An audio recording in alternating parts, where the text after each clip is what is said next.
Welcome back to Forbidden Knowledge News. I'm your host, Chris Matthew. Tonight, my guest is Micah Dank.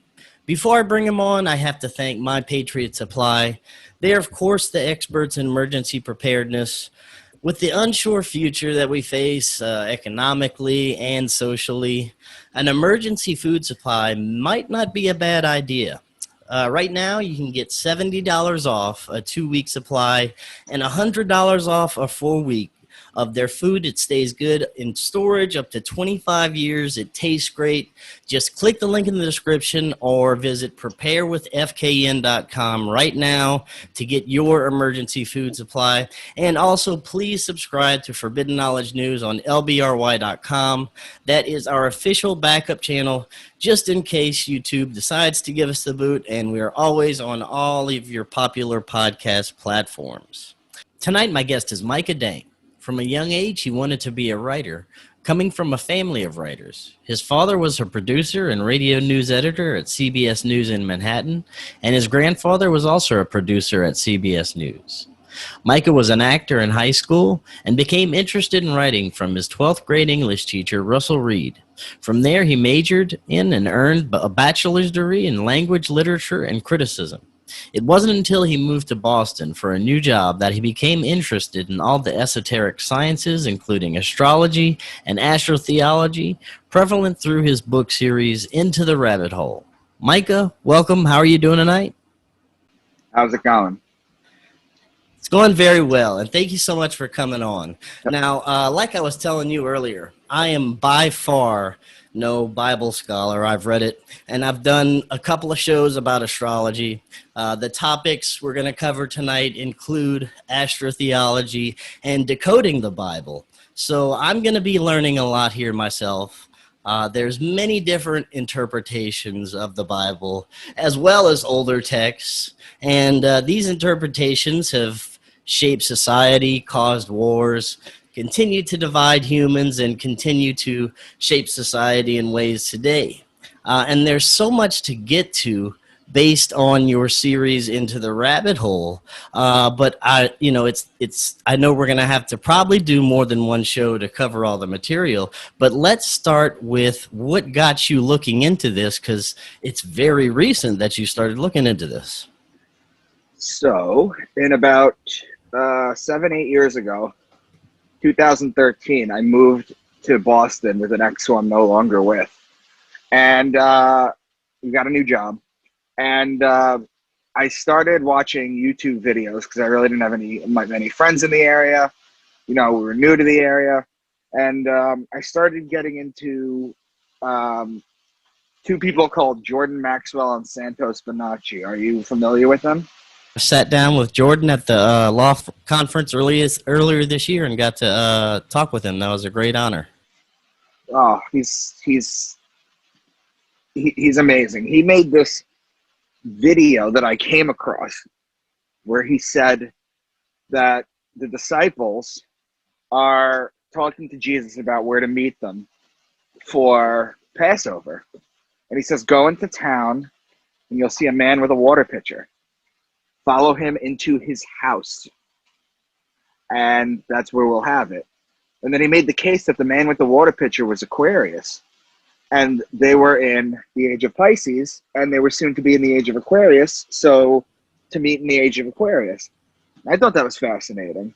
Then I came across one of my friends, Charles, sent me a video on Santos Bonacci, and I was blown away because I was raised in a religious household. And I was searching for answers to make the Bible make sense because the stories didn't make sense to me. And I was searching for any kind of answers, really. And then I came across astrology, and I was like, this makes so much sense to me. I have to get involved. So I learned as much as I could. And then what happened was after about like a year or two of just deeply studying this and watching all these videos, I was able to see connections on my own, and I started making connections on my own. So at that point, I decided I have to write something, and I wanted to write a nonfiction book about it, but then I thought it'd be hard to promote it, and then I thought, this is like, a lot of the stuff I talk about is forbidden knowledge. And the truth of the matter is that it would be easier and it could slip through the censors if I write fiction books. Right. So that's how I took it. So I wrote a 6-book series. Well, originally I wrote 1 book, and I showed it to my friends Will and John, and I said, what do you guys think? And they said, I've never read anything like this before, just with the conspiracies and the hidden knowledge, the Bible, decoding it, and the characters, the humor in it, and just the storyline. And they were like, you have to make a series out of it. So 1 turned into 3. And then I looked for an agent, a book agent, because you can't get anything done without a book agent. So I got, well, that's not true. You could self-publish, you could do things, but if you want to deal with the publisher, you need an agent. So I got an agent after about 1.5 years of querying them. And then it took me another 2-3 years to land a book deal. And when this book company, Speaking Volumes, that I have the book deal with, when they basically read the first book, or they saw the first thing, I went from a 3-book deal to a 6-book deal. Now, all 6 of my books are written, and I'm going to probably continue the series with the 7th, but my first 2 books are actually out. It's called Into the Rabbit Hole. The first one is Beneath the Veil. The second one is The Sacred Stones, which talk about the missing capstones of the pyramids. And the third one's coming out December 15th. They're all written, and they're coming out every 3 months. So in about 1.5 years, I'm going to have my whole series out there. That's amazing. That's awesome how you got that whole book deal to come out of what you've been working on, and it's been such a short amount of time. Thank you. I think a good place to start, though, is for those of my audience that aren't really familiar with astrotheology, and why would it be encoded into the Bible? Could you kind of break that down a little bit and explain to the audience kind of the basics? Sure. So basically, the plot of it. Let's start like this. The Greeks and the Romans, they had stories about all these planets, Jupiter, Mars, the gods of war, the gods, right? They had their own stories about the planets and the stars and the battles and the lives they had and what they did, right? So this is basically just like a continuation of that. This is just placed in the Bible. And the Bible, from my point of view, is a hidden astrology book. And I'm going to give you guys the tools to decode it a little bit. I'm summing up 7 years of knowledge into 90 minutes. And I'm going to give you guys some tools so that you can start seeing it for yourselves. Sounds good. So some questions like, how was Jesus able to heal the blind? How did he walk on water? How did he turn water into wine? Why he had 12 disciples? Why he was betrayed with a kiss by Judas? Why he was dead for 3 days? Why his birthday is on December 25th? How he fed the masses with 2 fish? This is all astrology, and we're going to go through it. Now, I want to ask you before you get too far. This is all from New Testament. Is there the same type of astrology encoded into the Old Testament as well? Yes, I'm gonna get to some of the Old Testament, and I'm gonna get to the Book of Job too. And you're familiar with the 12 signs of the zodiac, right? Even if you don't know them. Okay, good. Yes. So basically, what I'd like to do is I'd like to go through the 12 signs and just give you a little explanation of what we're looking for. Okay. Sure. All right. So the first sign is Aquarius, which is represented by the man with the water pitcher, as I mentioned before. Okay. So basically, this goes back to Zeus. Okay. The story of Aquarius goes like this. Zeus was looking on Earth, and he saw a young boy about 14 years old or so that he wanted for himself.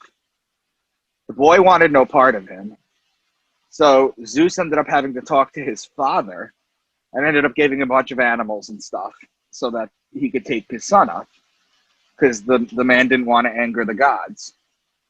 But he got something out of it also. So this boy is up there, and he's serving them, and he's doing whatever the gods used to do.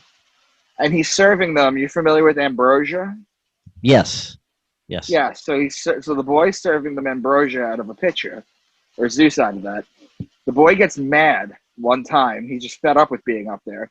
So he pours the ambrosia over the side of heaven where the gods were.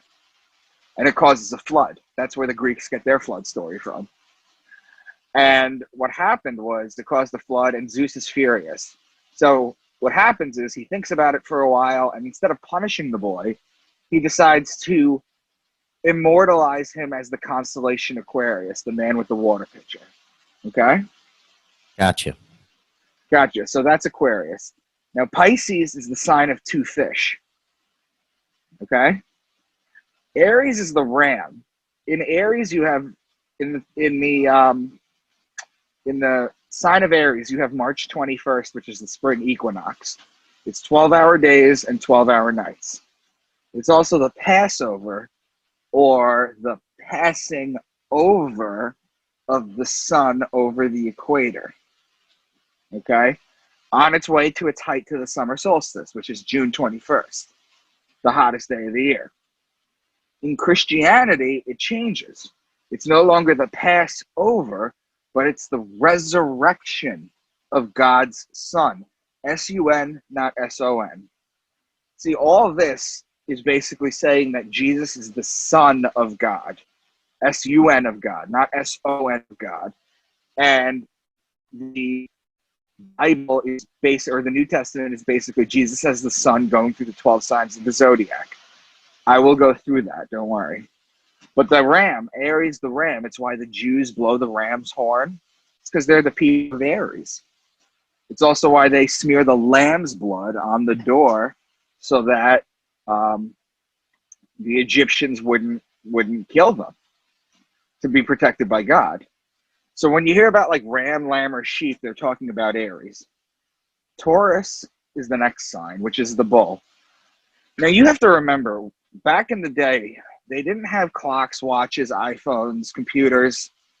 They didn't even have calendars. They had like sundials, and they could look at the stars. They needed to know when agricultural season was. They needed to know when winter was coming. That's a big thing. So they would look at the stars to tell them. So when you look at the stars and you see Taurus, the bull, you know that you have to put the plow on the bull, and you have to plant the seeds so that you can harvest them in Virgo and Libra, which I'll get back to that shortly.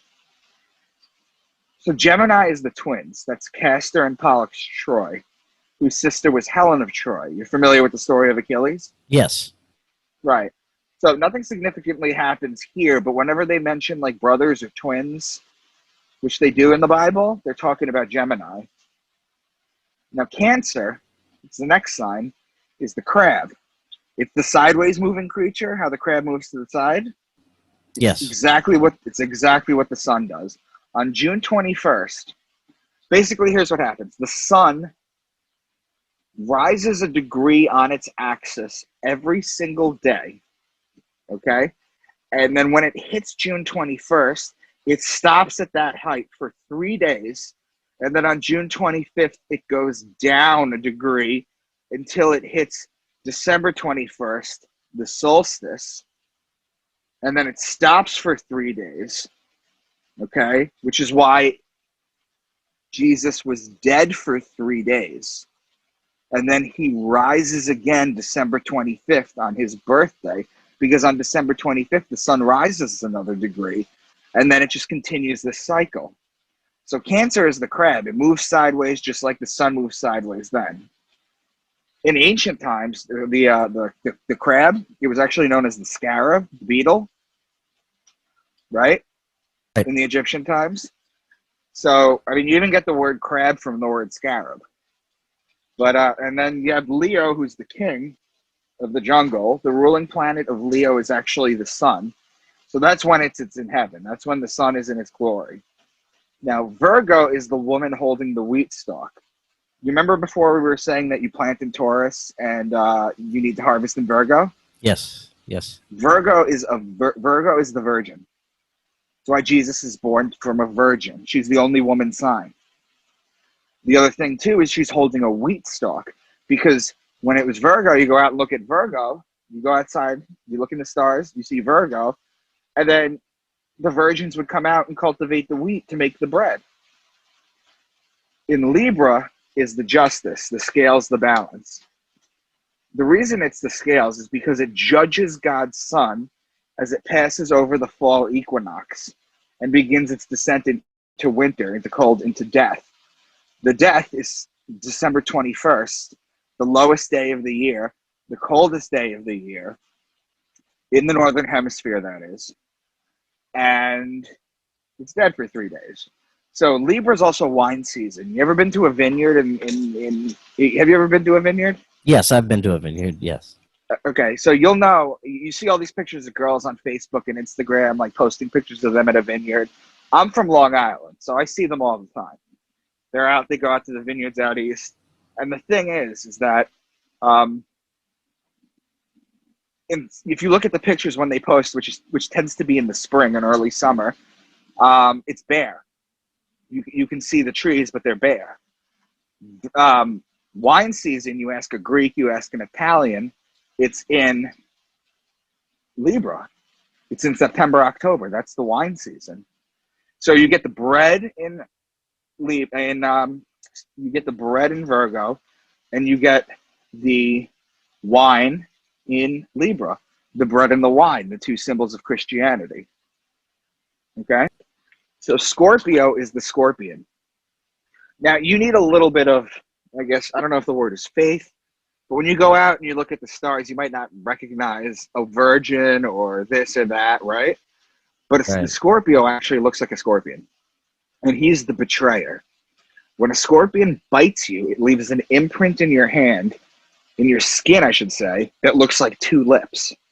That's where the mafia gets the phrase, the kiss of death, from. And it's also why Jesus was betrayed by Judas with a kiss.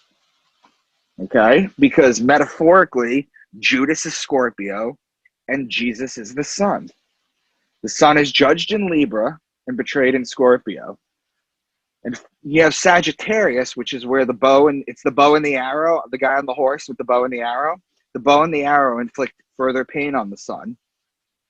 In the Bible, it's translated as a spear. Its spear goes to the sun, to the side of Jesus. And Sagittarius contains December 21st. So Capricorn, finally, you've seen a picture of the zodiac wheel, right? Yes, I have.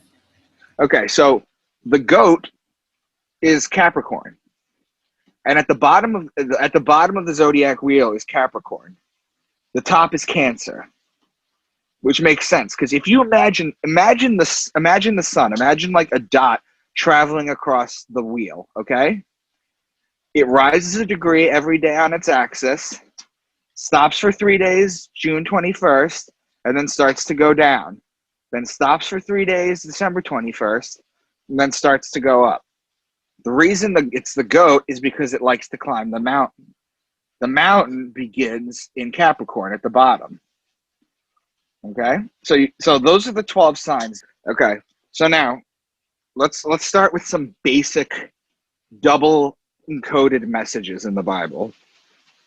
So have you heard the phrase pride comes before the fall? Yes. Okay. What if I'm going to ask you what you think that means, what would you say?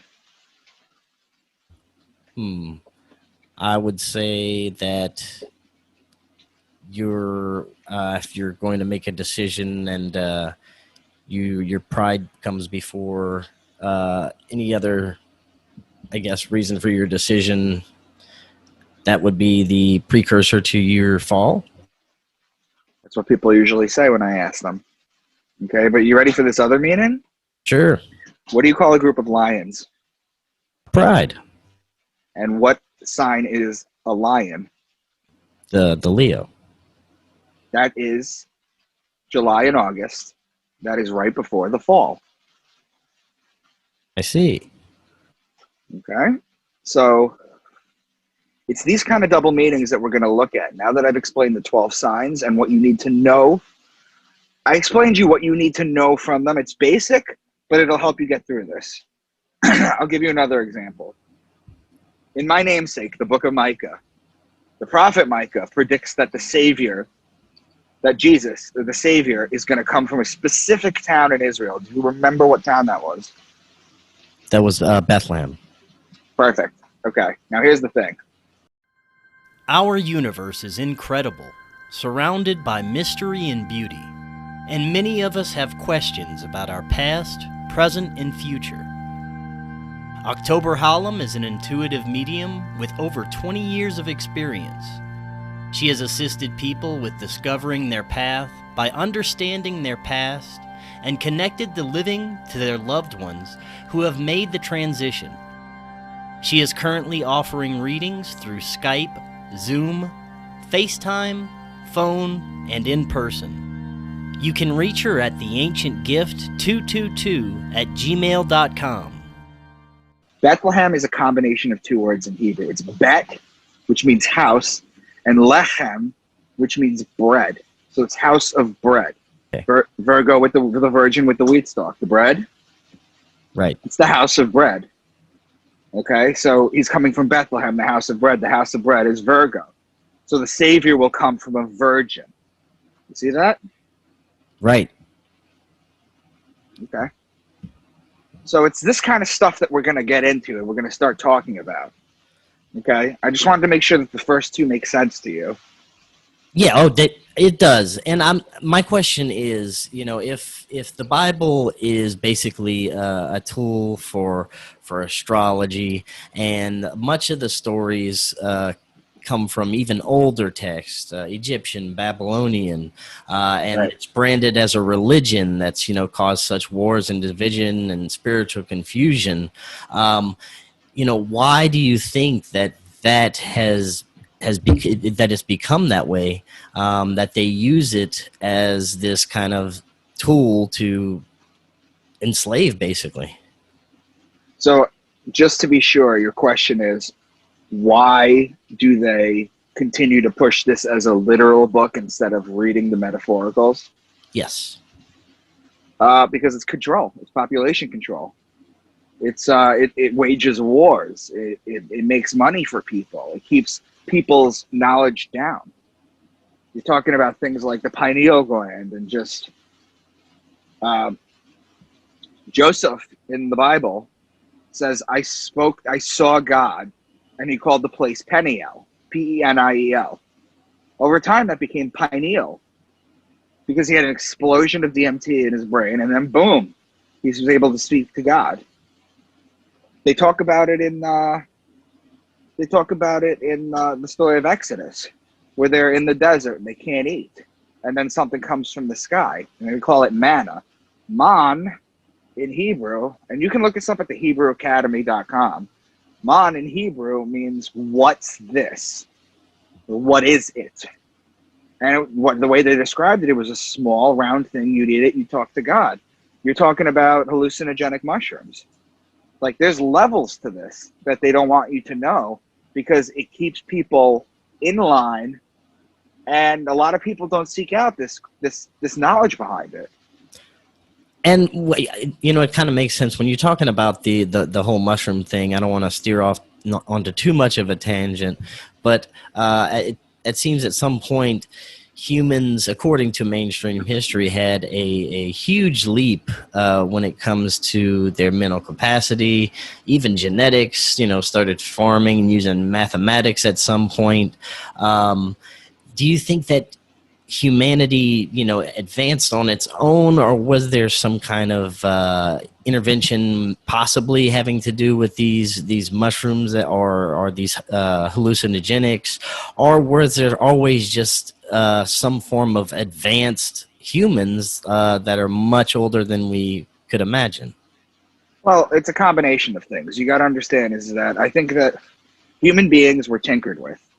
If you look at the human DNA sequence, you look at chromosome 2. The second chromosome is 35% larger than the rest. And when you look at it under an electron microscope, you could see that it's clearly fused together. Okay, so there has been DNA tinkering. You've heard of the 12-strand theory? Yes. Yeah. We're going to activate another DNA strand, and we're going to raise our consciousness, the age of Aquarius, that whole thing. Yes, I've heard of that. Yeah. It's a combination. Hallucinogens are the problem with them is not that they make you go crazy. The problem with them is that it resets your brain so that you can no longer accept dogma because you've seen things that you can't explain. And they're so crucial to our development and to our evolution. Okay, well, I didn't mean to interrupt your flow there where you were Not at all. in your So presentation. let's go into something else. So you're familiar with all the, I'm going to go through the nicknames or the names for Jesus within the Bible. And I'm going to show you how they're just referring to the zodiac. Okay. He's known as the scapegoat of Israel. I'm just going to go sign by sign. Not all of them, but I'll just show you enough. He's called the scapegoat of Israel. That's the goat in Capricorn. Okay. He's the son of man. The man sign is Aquarius. Okay, still with me? Yep. He's the fisherman of men. That's Pisces, the two fish. It's also why the Son of God could feed the masses with the two fish. At one point, Jesus has a couple loaves of bread and he has two fish and he feeds everyone. Well, the two fish are Pisces. He's known as the Lamb of God or the Ram in Aries. He's called the strong bull or the bull in Taurus. Remember how I told you he was the crab used to be the beetle, the scarab? Yes. St. Augustine called him my own good beetle. He's also in Leo, the lion. He's known as the Lion of Judah. The lady holding the wheat stalk, Virgo, he's born of a virgin. He's also called, again, the wheat stalk. He's called the bread of life. In Libra, the scales of justice, he's known as the just one. He's betrayed in Scorpio by the kiss. He dies in Sagittarius. And it's also why he's worshipped on the sun day. See, the Jews, the Jewish, the Old Testament goes back to Saturn worship.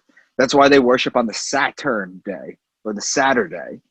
But the Christians, because he's the sun and it's sun worship, he's worshipped on the sun day. You see how that works? I see. Okay. So that's where we start to get into many of the differences between the Old and New Testament astrotheology is the Saturn worship. Right. So there was something, you're familiar with the Council of Nicaea, right? Yes. Yes. 325, Constantine baptized on his deathbed. Well, actually, there's some issues with whether he was baptized on his deathbed or whether he made Christianity his own on purpose. But basically, that was the year 325. That was the year they decided Christianity. And Christianity, the way that you know it now, as a literal belief system, was made. Prior to 325, this is the original Christians, they were known as Helionostics, which is knowers of the sun, if you break that word down. Yes. They were sun worshippers. In fact, Constantine's own nephew, Julian the Apostate, in the year, I don't remember the year, but he tried to bring them back to sun worship. He ended up dying in a battlefield for what we call friendly fire. He was shot in the back with an arrow. Whether it was on purpose or not, no one knows. But his own nephew, they knew this. Now, rewind the clocks back about 225 years to 100 AD. They had something called the Senate at Jamnia, or the Council at Jamnia. And this was done in Israel. And what it was by the year 100 AD, the Old Testament had not been canonized yet. Okay, so basically, all the books were not in order. It was not official for the Old Testament. Now, 30 years prior to that, one of the Gospels, Mark is the oldest one by 20, 30 years. So I think, I'm pretty sure. Mark comes out 70 AD.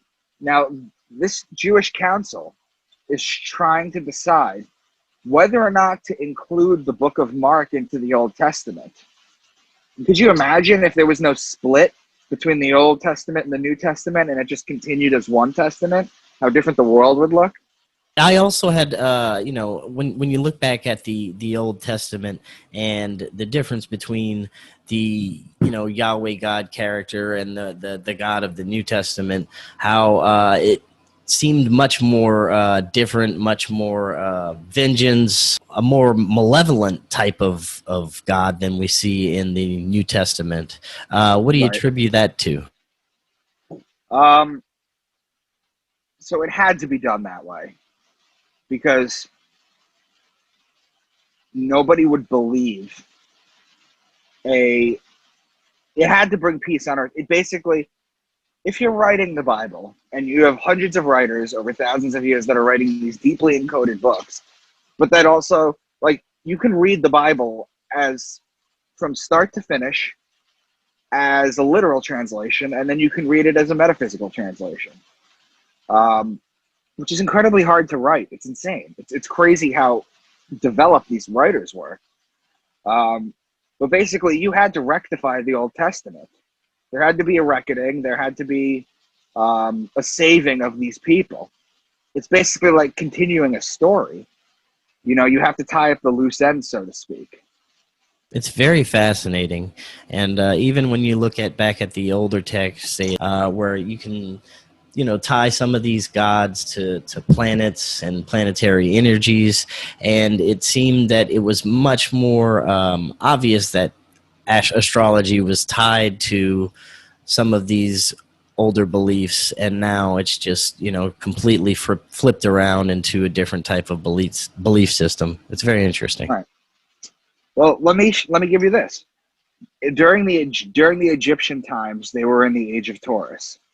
You could look at the hieroglyphs. You'll see a ton of bulls with the sun between their horns. That's what they're telling you. The sun was in Taurus. The Egyptians were the main people. Then they start to dwindle down and die down. And the Jewish people become prevalent during Aries. That's why they blow the ram's horn to the sky, because they're signifying the ram. Moses comes down from the mountain, right? And he has 2 tablets. And they're worshiping a golden calf. Right. So the idea behind the golden calf is this. One of 2 things happened. Either these nomads, these Jewish poor nomads that just escaped Egypt, had an abundance of gold with them, found welding equipment, and put together a giant golden calf, okay, and prayed to it. Moses sees this and he throws the tablets down, the 10 Commandments. And that's where you get the phrase breaking the law from, because he was the first lawbreaker. And instead of seeing them worshiping a golden calf, what if they were worshiping the sun in Taurus? The calf is the bull. The sun is golden. They were worshiping the wrong time period. So after the Jews in Aries, they start to dwindle down, and then Christianity takes over in Pisces. You know, the Christians that have the Jesus fish on it, that's Pisces. That's what they're doing. Right. Christianity had Pisces. Now we're in the age of Aquarius. Okay, and we've been there since, the Mayan calendar, December 21st, 2012, everyone said it was going to be the end of the world. Yes. Yeah, no, it was the end of Pisces. It was the end of an eon. They call it eons in the Bible. It was the end of an eon and the start of a new one. We're in the age of Aquarius now. And if you follow the trail, there looks to be a new religion coming out, because there's one that comes out there's like a new holy book, and then there's a new religion. Right? Does that make sense?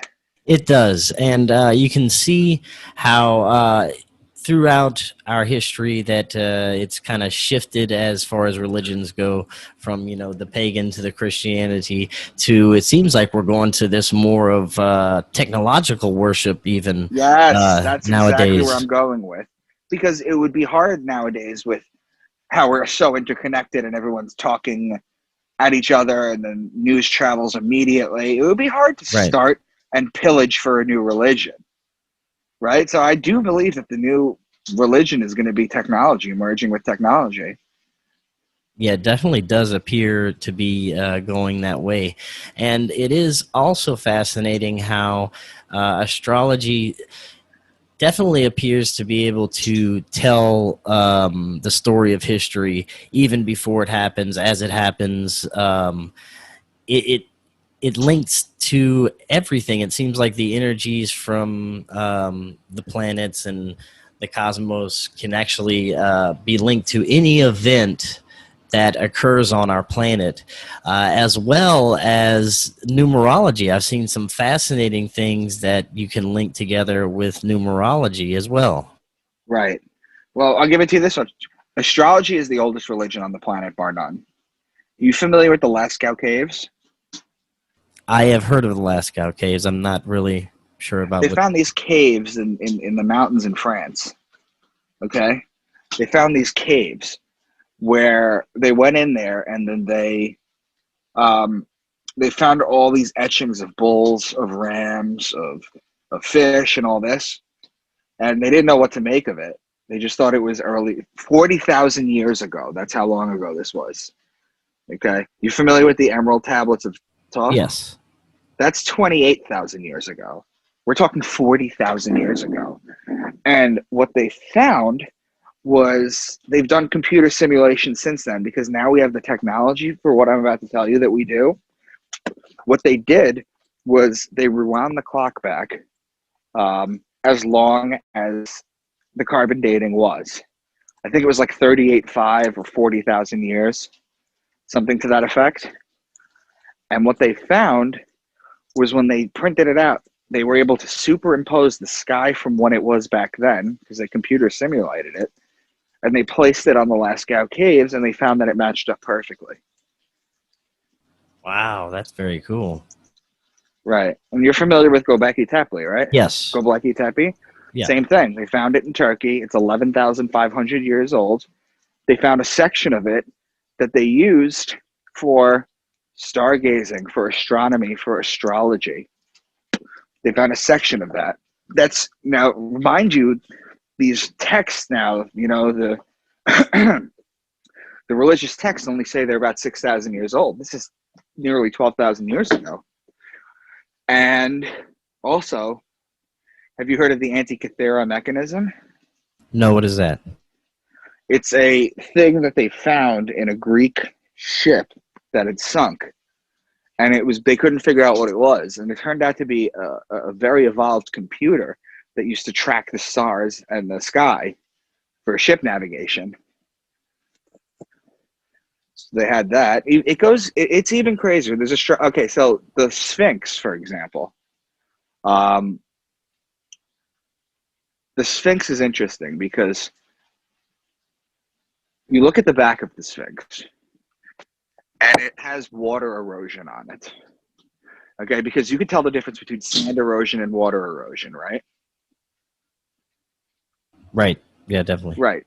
You should be able to do that. So basically what they found was there had to have been water erosion. And the last time there was water in that area was 12,500 years ago, during the last ice age, when it was melting and just water poured. Okay? Now, the interesting thing too about that is that if you look at the Sphinx, which is a Leo, which is a lion, 12,500 years ago, when I'm suggesting, and other people are suggesting, that the Sphinx was made, if you look at the Sphinx where it's facing the age of Leo. 12,500 years ago was the age of Leo. Okay, we're in Aquarius. That was Leo. But the Sphinx was facing the constellation Leo. They did this on purpose. Astrology was everywhere. That's amazing. Now, a big part of your Into the Rabbit Hole series, you mentioned the pyramid capstones and some of the mysteries surrounding that. Could you please talk about that a little bit? Okay, so without giving away my story, because again, remember, I wrote fiction, so I took some fictional liberties with it. Right. Right, okay. So without giving away anything, what I can tell you is that the capstones of the pyramids were energy portals. They were energy portals. They had technology back then that you couldn't even begin to understand, that we're barely starting to figure out right now. Did you know the tuning fork was only a couple hundred years old, but there's hieroglyphs and there's pictures and carvings of them with tuning forks. And the interesting thing about a tuning fork is that if you get the right size tuning fork and you get the right base and the right legs to it, and you put it on a limestone, and when you smack the tuning fork, if you have the right tuning fork, and it's got to be a big tuning fork too, by the way, but they can create them that it matches the vibration of the limestone, and then what it does is it just cuts through it like butter. So you've seen those round, perfect holes, and they're like, how the hell did they do that? Right. Yeah, that's what they did. It's called acoustic tunneling. So they had that. They also had what's called acoustic levitation, which you can Google. They're literally starting to figure out how to do it right now. You Google acoustic levitation rock on YouTube. I know YouTube is down right now, but if you YouTube it, you'll see sound waves just pick a rock up. And they used to throw these things like Tinker Toys. That's what made the pyramids. They were able to acoustically levitate it like it was nothing. They manipulated the gravity. It was insane. When you look at some of those ancient advanced technologies that could have been possible, and if they are, somehow intertwined into and encoded into some of these old texts that they eventually became the Bible, of course they wouldn't want us to know about some of these things because it would change the whole, modern medical industry, energy, the whole world would be changed for better. Because we would have the knowledge that these ancients used to have. I mean, we used to be highly advanced, and there's no telling how old these highly advanced technologies could have been. I mean, when you look at some of the discoveries from Michael Cremo, skeletons, that have been under, millions of years, human skeletons, full modern human skeletons that have been found that are millions of years old. I mean, we don't know how far back and how advanced we could have possibly been. No, we have no clue. And the idea behind religious texts to be taken literally is just to keep you dumb, I believe. There's all this beautiful esoteric science in here, and this is how you activate your pineal gland, and this is how you get to see God. And instead, you're fighting. The three major religions are fighting with each other about, it's not even about whose God is wrong, because they all believe in the same God. They don't believe in the same messenger. Yeah, and it was all, I believe it all was a form of science that, eventually became magical practices that eventually became evil, and then, hidden amongst only the most elite secret societies. And it's just, technology and science that we just haven't understood yet, but we're getting there again. Right. Like, you're familiar with like string theory and M theory, right? Yes. Okay. So the smallest tiny strings that vibrate and how they vibrate constitutes what it's going to be, look, smell, feel, taste, the whole thing. But if you read the Quantum Hermetica, or you look at Hermes' original principles, his third principle is the principle of vibration. He says everything moves, nothing is stationary, everything vibrates. So quantum theory right now, as far as it goes, is only now rediscovering a Hermetic principle from thousands and thousands of years ago. Now, do you think that we discovered this knowledge on our own, or do you think that there was interventions? Some believe spiritual interventions, some believe extraterrestrial interventions to kind of help guide us along the way. Do you have any thoughts on that? Obviously, I can't prove it one way or another, but I can tell you this much, is that, I'm just going through astrology, and it's like the constant theme through everything 40,000, 50,000 years ago. They knew the same signs. How did they know the same signs? How did they know that was important? How did they know what the signs looked like? How could you tell the two fish? Like Gemini, the twins look like twins. Scorpio looks like Scorpio. Leo kind of looks like Leo. But how could you tell other signs what they looked like, And then how could that translate? Of course we were told this information. We were brought this down. We were brought down this information. I don't know from where. I don't know from whom. But at some point, people found out this is the most important thing you need to know. Right. and that has permeated throughout societies, and it's even made it to the basis of our texts. I'll give you another example of it, okay? Sure. 2 examples, I should say.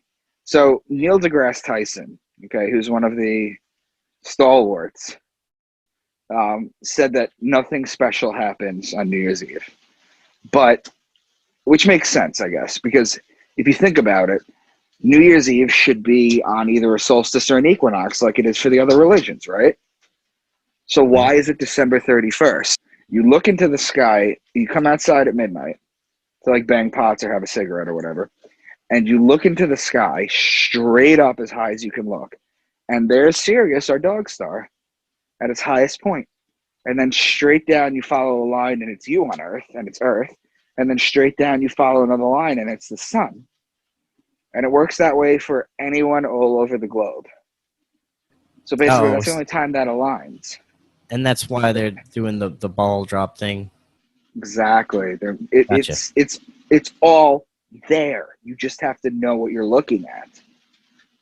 You see what I'm saying? I'll give you another example.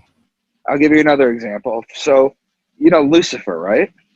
Yes. So the Bible tells you Lucifer is evil, this and that, you know, or whatever. He's known as the morning star. Do you know who the morning star is? It'd be Venus. Exactly. But do you know what Venus is? Aside from a planet in our solar system, No, I should have rephrased that a little bit better. Venus is the planet that announces the arrival of God's son. Okay. Okay, because what happens is, you know, like that part in the morning, like when the sun's not up, so you can't see it, but like its light is projecting, so you can kind of see some stuff in the horizon. Yes. Okay, so when you're at that stage of the morning, and you look straight out into the sky, you'll see a bright light, a beaming bright light, and that's Venus. Venus is there every day to announce it. Okay, Lucifer has his pentagram. Okay, and the pentagram, which is funny, is because if you take Venus and you take Earth and you follow them around the sun together for 1 full year, they come close to touching 5 times out of that year. Okay, that 5 times they touch, if you cross through them, you get a pentagram. That's Lucifer's pentagram. It's just Venus. Okay, he's also known as the light bearer. He's right there in Genesis 1. Lucifer isn't talked about in the Bible, but Lucifer in Genesis, he's right there. God says, "Let there be light." But Lucifer's the light bearer. How are you going to have light without the light bearer? Right. So he's teased right at the beginning of Genesis. He's also known as the bright morning star. But at the end of the book of John, I think it's John 22:16, Jesus says, "I am the bright morning star." Lucifer is the morning star. It's all solar worship. You see what I'm saying? It's all hidden information. So, you know, if this is you know, just hidden information about, you know, the nature of reality and our star systems and astrology, what are your thoughts on these secret societies and so-called satanic societies that are, you know, basically using some of these old ancient practices as a modern, I guess, opposite way of inverting religion to, like, Satanism, as an example? How does that play into all this? So in my 6th book, I deconstruct Satanism and Luciferianism. It's not what people think it is, or what everyday people would think it is. It's not. It's been perverted. The ruling class, the elites, they do satanic rituals. Yes, they pray to Satan. But the origin of this story, you ever see pictures of Baphomet or Yes. or Jesus or anybody with the 2 fingers held up? Yes. Do you know what that is? Go ahead and tell us. That's an ancient Kemetic, and Kemetic comes from Kemet, which is Egyptian. It's an ancient Kemet peace sign. Okay, you know the fingers, John Lennon, the 2 Right. fingers peace signs Yes. separated? Okay, that's actually a British war sign. Okay, so what they do is they take something and they switch it and they pervert it. You want to know where the swastika comes from? Isn't that a symbol for the sun?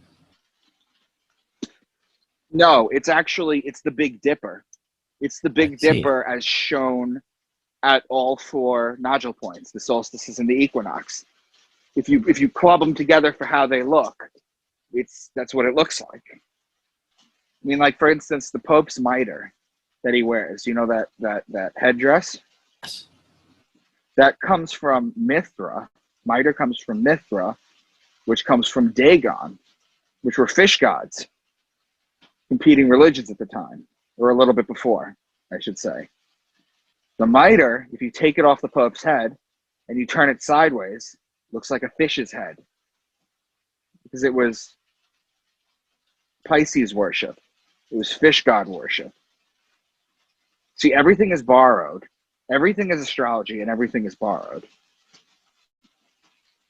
Now, you mentioned earlier that we are headed into this age of Aquarius, and when you look back at all the different ages that were associated with the zodiac, it's very compelling to see the way the society was, the rise and falls of civilizations along the ages, and it seems that we are at a very critical point right now for what direction society could go. According to the age of Aquarius and where we're going, what do you see as far as on an astrotheological level where we're headed?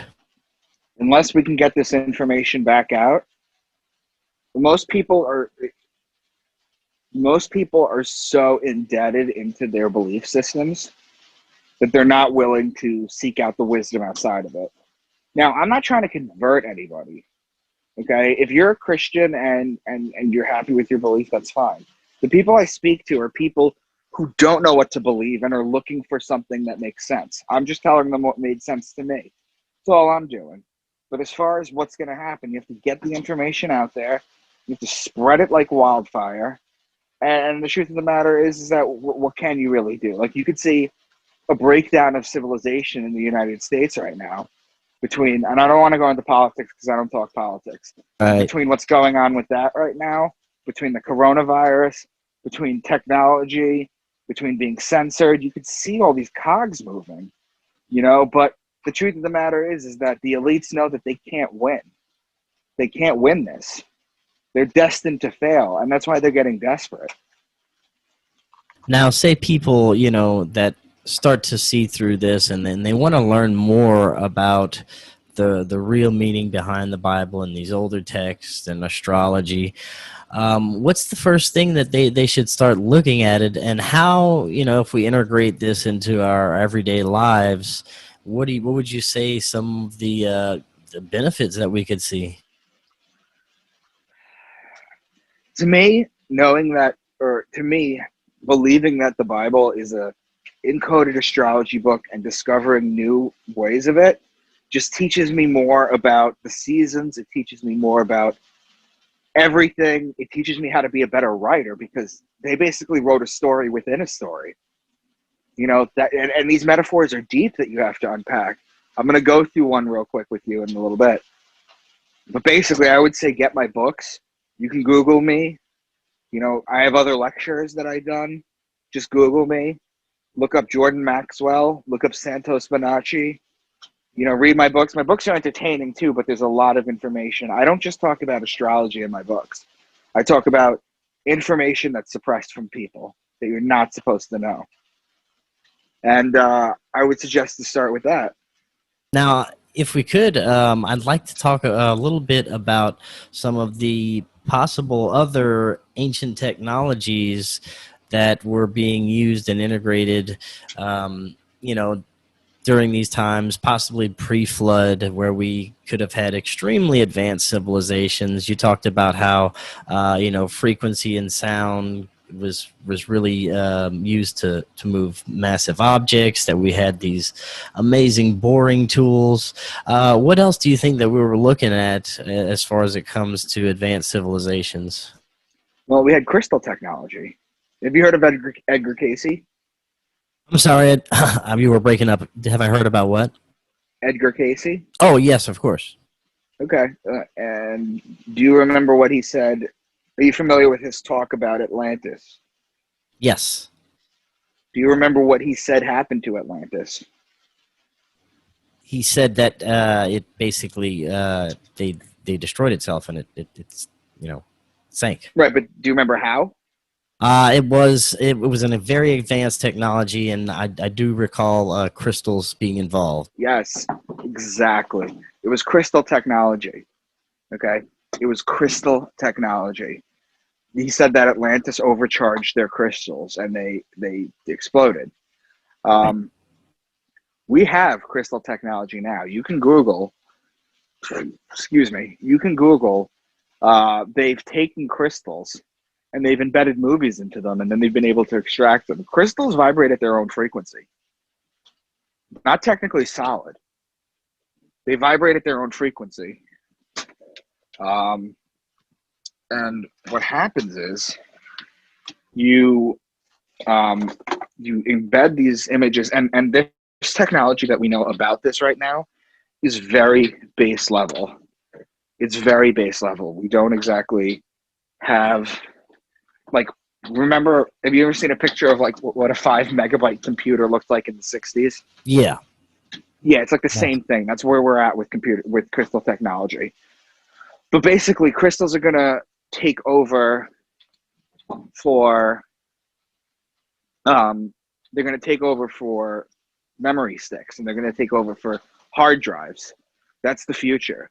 Because there's two things in this world that we know of that has almost unlimited storage power. One of them is crystals. The other is DNA embedding. Are you familiar with DNA embedding? Yes. Right. So I write about that in one of my books. That's how they figure something out.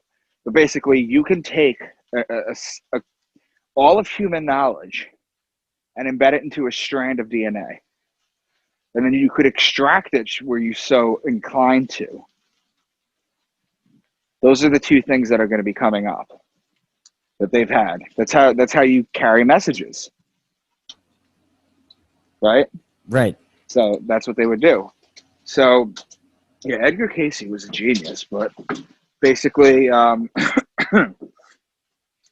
crystal technology was one of them. They show it to you.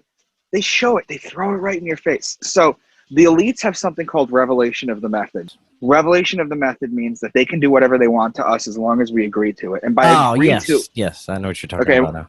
And by agree to it, what that means is they just have to show it to us. And if we don't fight back, then they're like, oh, you did it to yourself.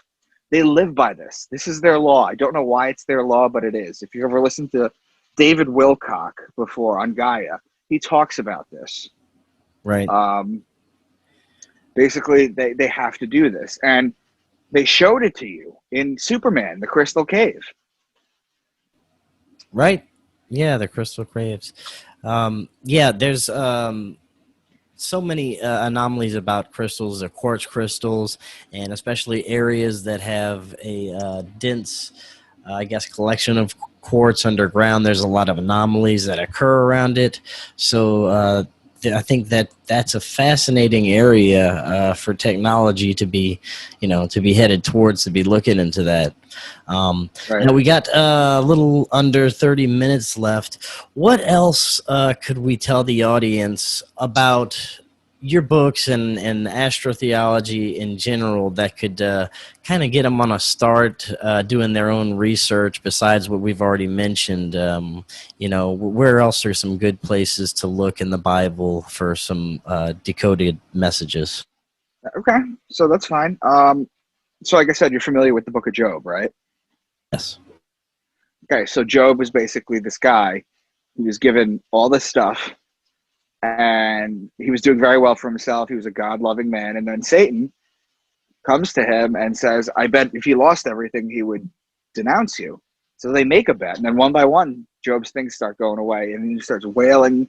He never denies God, but he starts wailing. Then eventually God responds to him. Okay? So what I'm going to read to you is God's response to him. You ready? Oh, yeah. Okay. So the first three things are very obvious, but I'm going to explain them anyway. In Job 38:32, he says, can you lead? And again, I'm going to go line by line through this. This is God's entire response. I'm not cherry picking something. I'm not reading them out of context. I'm literally going line for line, okay? All right. So Job says, can you lead forth the Mazzaroth? Not Job. God says, can you lead forth the Mazzaroth? That's his first thing to Job. Now, the Mazzaroth is literally the zodiac. You can translate that itself. Over time, Mazzaroth becomes Mazalot. And then today, in Judaism, it's Mazel Tov, which means good fortune from the stars. So the Lord's challenge to Job.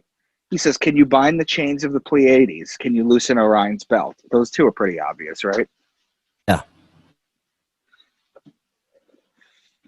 Can you bring forth the constellation in their seasons or lead out the bears with its cubs?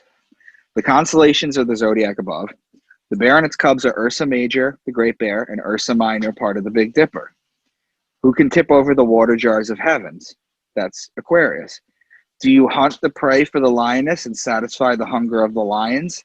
That's Leo. Who provides food for the raven? That's the constellation Corvus, which means raven and borders Virgo. Do you watch where the doe bears her fawn? That's Mariga, M-R-I-G-A, which means deer and is in Orion. Who let the wild donkey go free? That's Acellus Borealis, which means donkey, and it's located in Cancer. Will the wild ox consent to serve you? That's Taurus. The wings of the ostrich flap joyfully. That's Lambda Achille or Al-Thalinain, which means two ostriches in Arabic. Do you give the horse its strength? It laughs at fear, afraid of nothing. It does not shy away from the sword. The quiver rattles against its side, along with the flashing spear and lance. That's Sagittarius with the bow and arrow. Does the eagle soar at your command and build its nest on high? That's Aquila, which is the Latin name for eagle, and its constellation's just a couple degrees above the celestial equator. Can you pull a Leviathan with a fish hook? That's Pisces. So that's God's challenge to Job. Do you see how every single line is just veiled astrology? Right. Yeah, when you read it out, it's very obvious. Here's another one, Revelations 4:7. The first living creature was like a lion. The second was like an ox. The third had a face like a man. The fourth was like a flying eagle. Okay? So what I didn't explain to you before is that Scorpio it's the creature that crawls on its belly. It's the lowest form of life because it's on its belly on the floor. Okay? Its highest evolved form is the eagle. And then from there it becomes the phoenix. But the eagle is its highest evolved form. So if you read it like this, you have the first living creature was like a lion, that's Leo. The second was like an ox, that's Taurus. The third had a face like a man, that's Aquarius, that's the man sign. And the fourth was like a flying eagle, that's Scorpio. All four of them, if you plot them on the zodiac wheel, they make a cross, or they make an X. And not only that, but those are the four fixed signs in the zodiac. One of the most fascinating books to me, even growing up as a kid, was the Book of Revelation. I'm wondering if you could, if there's any profound decodings that you could give us from the Book of Revelation, because it is, it does seem to be, being mentioned a lot these days. The words apocalypse comes up a lot these days. So what are your thoughts on that?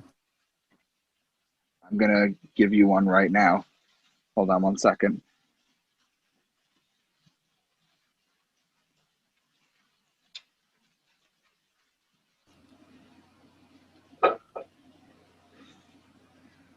You familiar with the woman and the dragon? Yes. Okay, good. A great sign appeared in heaven. A woman clothed with the sun, with the moon under her feet. She was pregnant and cried out in pain as she was about to give birth. Then another sign appeared in heaven, an enormous red dragon. Its tail swept a third of the stars out of the sky and flung them to earth. Okay? So the great sign appeared in heaven, a woman clothed with the sun. That's Virgo. That's the sun in Virgo. With the moon under her feet. If the sun's in Virgo, the moon is directly under her. Right? Right. Then another sign appeared in heaven, an enormous red dragon. Dragon, the constellation Draco, which is the dragon. Okay, its tail starts in Aries. Its tail swept a third of the stars out of the sky. Its tail starts in Aries and goes all the way down to Capricorn. That's 4 signs. That's a third of the zodiac. Its tail swept a third of the stars out of the sky. You see how that works? Yes. Are you familiar with the Leak Project? Yes. Yeah, I watch Leak Project often. Okay, I've been on it 4 times. And I did the Book of Enoch on it. I've done the Book of Revelation on it. So you should check that out. If you're interested, just search my name in YouTube and just type in Micah Dank. Yeah, the Book Revelation or of Micah Dank Enoch Leak is another very fascinating one when it comes to that. But I could definitely do the Book of Enoch. I've already done it. I've already done it. So I will do it for you though. Maybe we can go through the whole thing. Oh yeah. But here's where it gets good. So I've just given you guys a ton of examples of astrology in the Bible, right? Crystal clear in my mind, right? Yes, there was plenty of examples, and I can definitely see the correlations, and it's a very compelling argument that it's an astrology guide. Although I do have just this gut feeling that there's also this other aspect to it, a more occult aspect with other cryptic messages, but that's just me. I'm no Bible scholar, and I don't my forte is astrotheology. That's what I do. That's what I write about. That's what I talk about. But the Bible, it's 3 things. It's the tarot. Okay, it's the tarot. It's alchemy, and it's astrotheology. That's the 3 basic things behind the Bible. And I suggest your listeners listen to, not to turn them away from me, but if they want to learn more about this kind of stuff, listen to Jordan Maxwell, because he really goes into this. I made, would you say, like a somewhat compelling argument? Yes, definitely. And I do encourage people that would like to find out more information to check out your books. And if you could, you said you have a 6-book deal, right? Yeah. What are going to be the other books going to be, about? So the main plot of book 1 is MK Ultra. The main plot of book 2 is the capstones. The main plot of book 3 is a communication device, and the pyramids, and the Sphinx. Book 4 is about a virus that causes people to kill themselves, and they have to figure out how to stop it. Book 5 is about Antarctica, and it's also about the Lost Library of Alexandria. And book 6 is about Luciferianism, Satanism, what it truly is. But I wanted to read this for you real quick. You were asking who keeps this information hidden from us? Yes. Are you familiar with the Roman Catholic catechisms? Yes. Catechism 2116. All forms of divination are to be rejected, recourse to Satan or demons, conjuring up the dead, or other practices falsely supposed to unveil the future, consulting horoscopes, astrology, palm reading, interpretation of omens and lots, the phenomena of clairvoyance, and recourse to mediums, all conceal a desire for power over time, history, and in the last analysis, other human beings, as well as a wish to conciliate hidden powers. They contradict the honor, respect, and loving fear that we owe to God alone. It's right there. The Catholic Church is saying, they're telling you astrology is bullshit. Now, all that being said, would you say that when it comes to a spiritual look at all of this, that there is a source of all, and that there are possibly etheric beings that some may have called gods, some may have called angels, that have interacted with humans and possibly shared information and been with humans since the beginning of history. I believe you can contact them directly when you do things like DMT or shrooms, or you do hallucinogens. I believe you can contact them directly.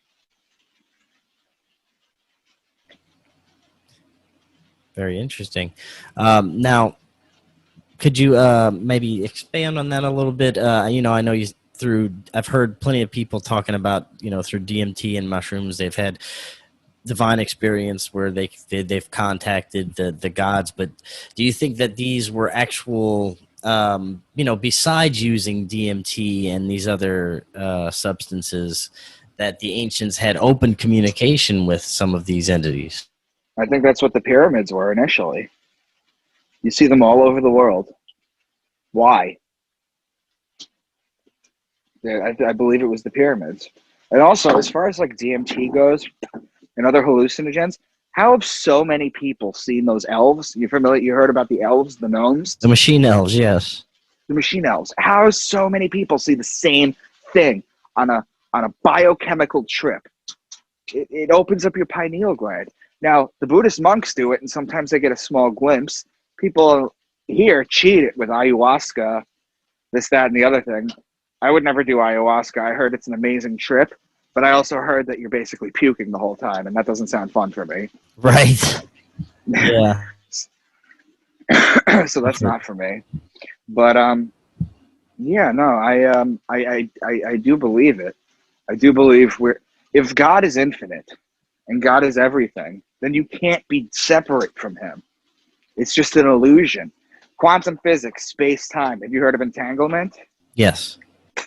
One molecule on the other side of the known universe can react with the molecule here at the exact split second. Space and time is an illusion. And as you learn more, you begin... The best way I can explain it is when you really research the kind of stuff that I do, when you really go into it and you listen to those two guys that I told you about before, the thing that happens is you start to feel like your dreams are more real than your reality. I don't know if you've ever felt that before. I have, yes. I have at times. It's almost like these laws that we're bound to on Earth are so fragile. I don't know how else to explain it, but I felt dreams have been more real than this. I'm just interested in the information. To be honest, I just want to share it with as many people as I can. Definitely, and it is fascinating information. And before you head out for the night, if people are interested in finding out more about you and your books, getting a copy, what is the best way that they can do so?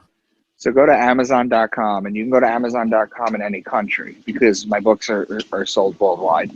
Amazon.com, your local one, you can buy them. You can Google me. All my lectures should be online. I'm on Twitter it's at Real Mr. Dank, but you could just look my name up, Micah Dank. And I'm on Facebook as Micah D, M-I-C-A-H space D-E-E. So that's basically where you can find me and all my glory. Awesome. Micah, thank you so much. That was truly fascinating information. I'd like to do another episode, get a little deeper into it sometime soon. Yeah. You got my information. You got my contact information. I'll do some more Revelation. I'll do some more Enoch. Yeah, man, that sounds great. You know what? I might be able to give you a quick thing on Enoch. Hold on one sec. Sure. Yeah, here we go. I do have it. Chapter 8, 8.2. They openly tell you this. Semjaza taught enchantments. Armoros, the resolving of enchantments. Baraquiel taught astrology. Kokabel, the constellations. Ezekiel, the knowledge of the clouds. Sariel, the course of the moon. And if you notice, all of them end in L. It's a common ending. Michael, Raphael, Rachel, Michelle. I can go on. Right. El was the name of God.